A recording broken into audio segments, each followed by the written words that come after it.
أما بعد فأعوذ بالله من الشيطان الرجيم بسم الله الرحمن الرحيم صلوا على النبي اللهم صل على سيدنا مولانا محمد وعلى آل سيدنا مولانا محمد وبارك وسلم علیہ۔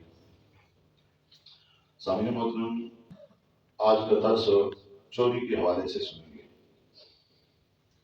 چوری کی عادت نہایت ہی بری عادت ہے۔ یہ عادت بھی بچوں کو عموماً بچپن میں پڑتی ہے۔ والدین کی غفلت اور اچھی تربیت سے کوتاہی کی بنا پر بچے بعض اوقات گھر سے کوئی نہ کوئی چیز چرا لیتے ہیں۔ اگر بچوں کو بر وقت اس بری عادت سے نہ روکا جائے تو بڑے ہو کر اس کے نتائج برے نکلتے ہیں، پھر وہ بڑی بڑی چوریاں کرتے ہیں اور ڈاکے ڈالتے ہیں۔ لہذا والدین کا فرض ہے کہ اپنی اولاد کو ایسی بری عادت سے ہر طرح سے بچائیں۔ لہذا بچوں کو ان احادیث سے آگاہ کیا جائے جن میں چوری کی مذمت کی گئی ہے۔ کسی چیز کو اس کے مالک یا صاحب تصرف کی اجازت کے بغیر چھپا کر لینے کو چوری کہا جاتا ہے۔ یہ بری عادت ہے جو اللہ کو بھی ناپسند ہے اور اللہ کے محبوب کو بھی ناپسند ہے۔ چوری کے گناہ اور جرم ہونے کی وجہ یہ ہے کہ چور دوسرے کے مال کو اس کی اجازت کے بغیر چپکے سے اپنے تصرف میں لے آتا ہے، اپنی ملکیت میں لے آتا ہے۔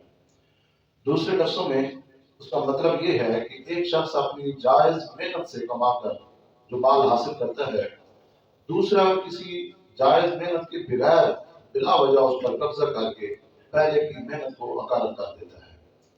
اگر اس کی روک تھام نہ کی جائے تو کسی کو اپنی محنت کا پھل نہ ملے۔ حضرات کی بکار اس حوالے سے سرکار اقوال صلی اللہ علیہ وسلم کی احادیث کیا ہیں، توجہ سے سنیے۔ حضرت عبادہ بن صامت رضی اللہ تعالیٰ سے مروی ہے کہ ایک دفعہ ہم لوگ حضور صلی اللہ علیہ وسلم کے پاس بیٹھے ہوئے تھے کہ آپ نے فرمایا ہم سے عہد کرو کہ تم شرک، چوری اور بدکاری نہ کرو گے۔ پھر آیت پڑھی کہ جو کوئی یہ عہد پورا کرے گا تو اس کی مزدوری خدا کے ذمہ ہے، اور جو ان میں سے کسی ایک کا مرتکب ہوا اور اس کی سزا اس کو دے دی گئی تو اس گناہ کا کفارہ ہو گیا، اور اگر کسی نے ان میں سے کسی ایک کا ارتکاب کیا اور خدا نے اس کو چھپا دیا، اس پر پردہ ڈال دیا، تو اس کی بخشش خدا کے ہاتھ میں ہے، چاہے تو معاف کرے چاہے تو سزا دے۔ ایک دفعہ آن حضرت صلی اللہ علیہ وآلہ وسلم نے چور پر لعنت بھیجی۔ فرمایا اللہ تعالیٰ چور پر لعنت کرے کہ ایک معمولی خود یا رسی چراتا ہے، پھر اس کا ہاتھ کاٹا جاتا ہے۔ چوری کا گناہ بھی بندہ اسی لیے کرتا ہے کہ وہ خدا کے حاضر ناظر ہونے پر یقین نہیں رکھتا، یا کم از کم یہ کہ فعل کے ارتکاب کے وقت اس کا یقین مات پڑ جاتا ہے، کمزور پڑ جاتا ہے، اسی لیے وہ چوری کرتا ہے۔ اگر اس کا یقین کبھی ہو کہ خدا تعالیٰ مجھے دیکھ رہا ہے تو پھر وہ کبھی بھی یہ برا کام نہ کرے۔ اس لیے حضرت صلی اللہ علیہ وسلم نے فرمایا کہ جب چور چوری کرتا ہے تو اس میں ایمان نہیں رہتا۔ اللہ کے نزدیک چوری بہت برا جرم ہے، بہت بڑا جرم ہے، جس کی بنا پر اللہ تعالیٰ نے اس کی سزا بہت شدید رکھی ہے۔ چنانچہ ارشاد باری تعالیٰ ہے وَالسَّارِقُ وَالسَّارِقَةُ فَاقْطَعُوا أَيْدِيَهُمَا، چوری کرنے والا مرد ہو یا عورت اس کا ہاتھ کاٹ دیا کرو، یہ سزا ان کے کسب کرنے کے سبب سے ہے، یہ اللہ کی طرف سے اعلان ہے، اور اللہ غالب حکمت والا ہے۔ پھر جو شخص اپنے کیے ہوئے گناہ پر توبہ کرے تو اللہ تعالیٰ اسی کی توبہ قبول کر لیتا ہے، بے شک اللہ تعالیٰ معاف کرنے والا مہربان ہے۔ دوستو، اس آیت کی روح سے اسلام میں چوری کی سزا ہاتھ کاٹنا ہے، لیکن چوری کے مال کی حد مقرر کرنے میں فقہاء کرام میں اختلاف پایا جاتا ہے۔ بعض فقہاء کہتے ہیں کہ چوری کی چیز کی کوئی حد مقرر نہیں، مگر شافعیوں کے نزدیک چوری کے مال کی حد 3 درہم ہے، لیکن ہم حنفیوں کے نزدیک 10 درہم ہے۔ کم از کم اتنا مال کوئی چرائے تو پھر اس کے اوپر حد لازم آئے گی، یعنی اس کا ہاتھ کاٹا جائے گا۔ بارگاہ چوری کے معاملے میں اللہ تعالیٰ نے ارشاد فرمایا کہ چور کو اپنے فعل سے توبہ کرنی چاہیے، اور جو شخص اس گناہ کے بعد توبہ کرے اور خدا کی طرف جھک جائے تو اللہ تعالیٰ اسے معاف فرما دیتا ہے۔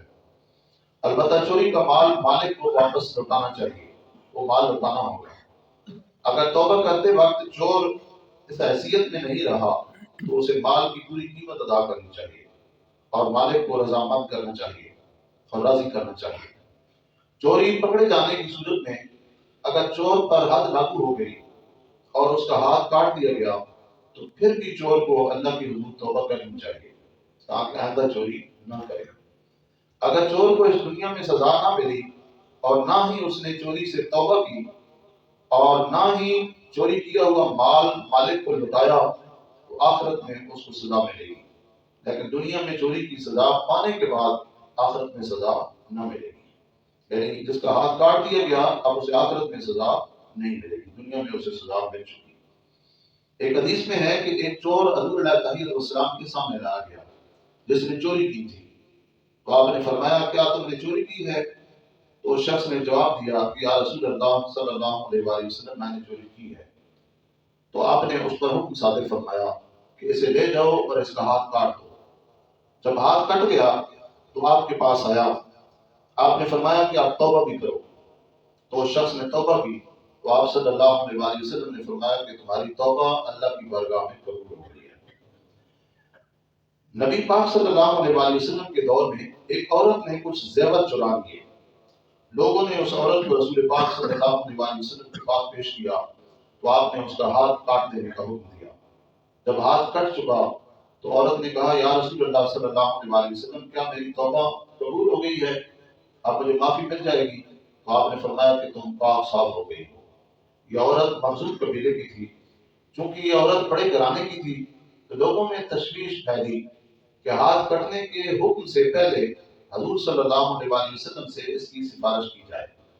حضرت اسامہ بن زید رضی اللہ تعالیٰ عنہ نے حضور علیہ السلام سے سفارش کی تو آپ کو حضرت اسامہ کا سفارش کرنا بہت ناگوار گزرا اور غصے سے فرمایا کہ اسامہ تو اللہ کی حدوں میں سے ایک حد کے بارے میں سفارش کر رہا ہے۔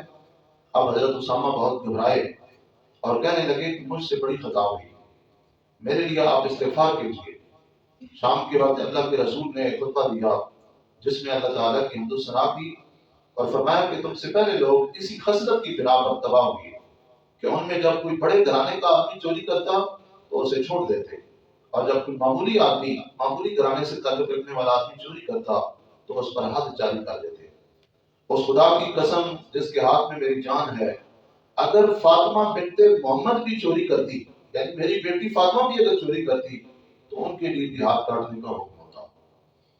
بسا اوقات لوگوں سے ایسا بھی ہو جاتا ہے کہ چھوٹی چھوٹی چیزیں چرا لیتے ہیں اور وہ پکڑے بھی نہیں جاتے۔ جیسے اسکول میں کوئی طالب علم کسی دوسرے طالب علم کی کوئی چیز چرا لے، یا دفتر سے کوئی شخص کوئی چیز چرا کر گھر لے آئے، یا کسی کارخانے سے کوئی مزدور کوئی چیز چوری کر لے، تو ان سب صورتوں میں آئندہ چوری سے توبہ کر لینی چاہیے اور سابقہ فعل کی اللہ سے معافی مانگنی چاہیے۔ اگر وہ اللہ سے اپنے جرم کی معافی نہیں مانگے گا تو آخرت میں اسے اس چوری کی سزا ضرور ملے گی، اور اگر اس نے معافی مانگ لی تو اللہ اس کے جرم کو معاف کر دے گا اور وہ سزا سے بری ذمہ ہو جائے گا۔ حضرات الکار یہ آج کا درس آپ نے چوری کے حوالے سے سنا کہ حضور علیہ السلام نے ایک موقع پر چور کے اوپر لعنت بھی کی ہے۔ یہ بہت ہی بری خصلت ہے، بہت بری عادت ہے، ہمیں اس سے دور رہنا چاہیے اور اپنے بچوں کی بھی اس حوالے سے یہ حضور کی حدیثیں سنا کر اس حوالے سے بچوں کی تربیت کرنی چاہیے۔